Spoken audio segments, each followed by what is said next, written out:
Our journey begins with sourcing our ingredients. Seek out fresh lemongrass, galangal, and chilies. These aromatics form the base of our curry paste, lending their unique fragrance and heat. Next, we toast and grind our spices. The aroma of cumin, coriander, and cinnamon filling your kitchen is intoxicating.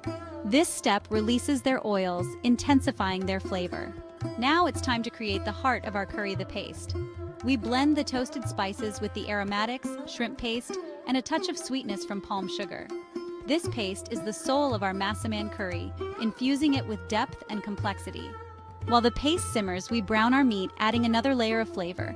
Then comes the coconut milk, gently simmered until it reduces and thickens, clinging beautifully to the meat and infusing it with richness.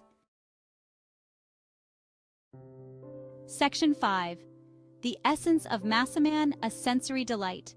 As our curry simmers, the kitchen transforms into a sensory haven.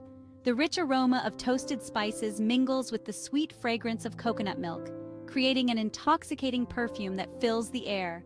The curry itself deepens in color, transforming from a pale ivory to a vibrant, fiery orange-red hue, signaling that the flavors are melding and deepening. Finally, we taste. The first spoonful is a revelation. The flavors are bold yet harmonious.